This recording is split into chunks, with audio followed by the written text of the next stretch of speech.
naiintindihan natin ang ating ilang mga senador kung bakit nila nagawa na hindi umattend.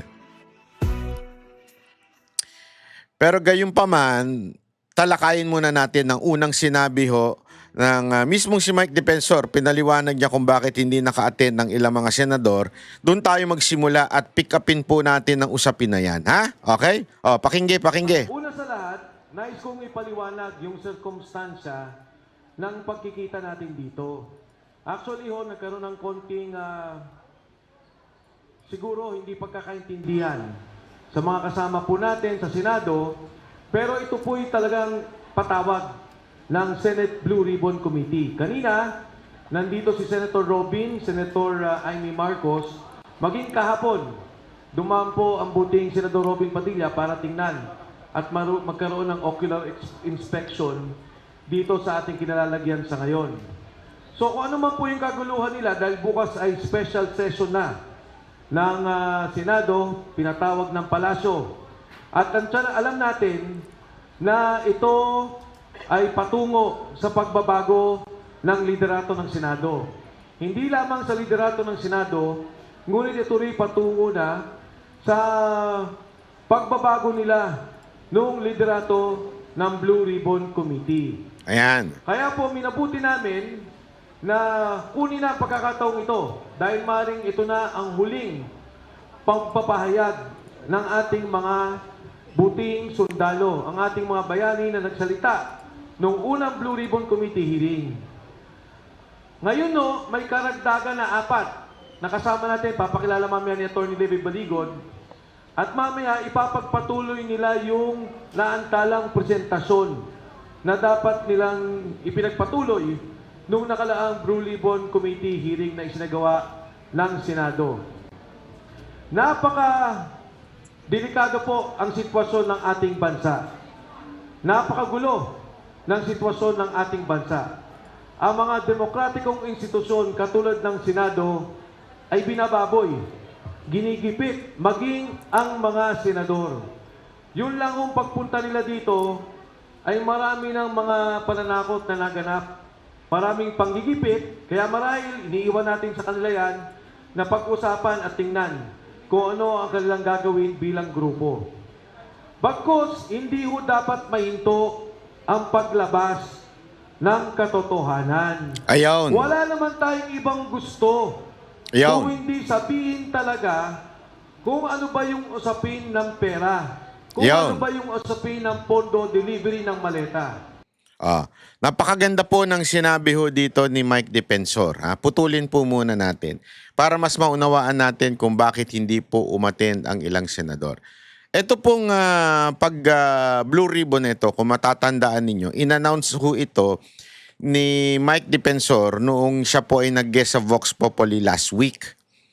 So last week pa lang, lumabas na yung Blue Ribbon hearing na yan. Na supposedly, ang dinig ko ay hindi dapat muna sinasabi in public. Bibiglain nila dahil nga po sa baka makapaghanda itong mga demonyo sa gobyerno. Ngunit nabitawan na po at nailabas na po, mismong pinost din ni Mike Defensor na tuloy ang Blue Ribbon. Dahil po doon may mga hakbang na ginawa ang gobyerno. Isa na nga ho dito ay nagbanta itong si NBI Director Matibag na mga senador ay maaaring mademanda at alam naman natin ibig sabihin ng mademanda yun lang yung sweet words ika nga ni NBI Director Matibag. Pero alam na natin ang kasunod nun.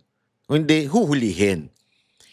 Hindi naman po sa takot itong mga senador natin na mahuli. Hindi ho yun Kaya lang, sa mga ganitong pagkakataon, you really have to be smarter than your enemies. Kasi kung lahat tayo ay palaban, lahat tayo lulusob, abay lahat tayo mapapatay, walang mangyayari. Ano ibig ko sabihin? That is not literal ibig ko lang sabihin, hindi ho pwedeng sugod na sugod. Merong mga taong sumusugod, importante yan, pinapahalagahan natin yan. Meron talaga nagsasalita, pinapahalagahan din ho natin yan. Pero meron din kailangan na leadership na naiiwan. Or else, magkakasama na ho tayo dito sa baba at wala na hong katungkulan yung mga iba at wala nang kakayanan para magpahayag ng kanilang saloobin dito sa laban na ito. Paano kung nakulong lahat na majority? Di wala na tayong kakampi sa loob ng gobyerno. Yun yung iniiwasan. Tapos nga biglang nung Sunday, naglabas si Villanueva na attend out siya ng special session. Alam niyo po ba, binulong sa akin nung aking puting uwak dyan sa loob ng Senado na yun ay senyales. Yung sinabi ni Villanueva na yun, senyales yun sa Malacanang na, hoy, gumawa na kayo ng special session, lilipat na ako. Sad to say, pero yun talaga ang siste. Wala tayong magagawa. Walang bayag si Villanueva. Ay, sorry. Meron, nakatago lang. Nakaipit. Wala tayong magagawa. Ganun talaga eh. Diba? Ganun siya eh. Inintindi niya yung pamilya niya. Inintindi niya yung anak niya. Mas inintindi niya yung pamilya niya kaysa sa bayan. Sabi nga hindi ho lahat talaga ay may panawagan na maging bayani sa bayan natin. Diba? Minsan talaga, you have to choose between your family and your country.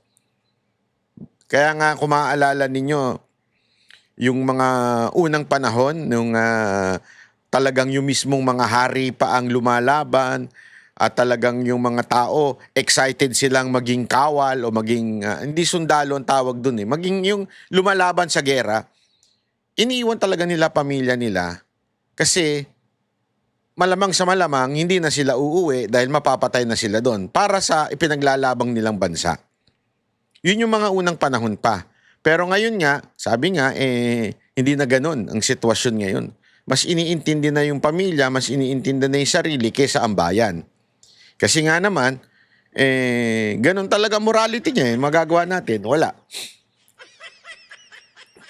So alam na talaga magkakaroon ng palitan. Dahil nung Monday, nag-announce ng merong special session ang pinirmahan ng Pangulo.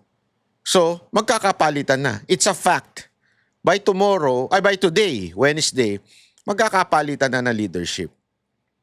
And kailangan maging intact pa po yung senators na lumalaban para sa bayan. Kung lahat po sila makukulong, mas lalong walang pag-asa na may paglaban ng ating bayan. At dahil nga po nun, binantaan na sila ng kung ano-ano at talagang hinarang na po sila to the point naka-lockdown ng Senate. Ayaw man nilang aminin, pero talagang naka-lockdown ng Senate. Kasi bawal pumasok, pulis ang nagbabantay, ganun ang nangyayari ngayon. Kung hindi sila lalaban doon sa Senado at pumunta lang sila dito at sa kalsada, wala na pong lalaban para sa atin sa loob ng Senado. As simple as that. Kasi kung ngayon nga lang po suspendido si Jinggoy na 90 days. So ibig sabihin nun, hindi ho siya makaka-perform talaga ng kanyang duty sa Senado. Ganun ho talaga ang ginagawa. So, hindi pa pwedeng lumusob lahat ng mga senador dyan. They tried Sinubukan ni Amy, malamang sa malamang, ayoko mang aminin na alam ko, malamang sa malamang, sinabihan niya ng ibang mga senador, wag na kayong pumunta.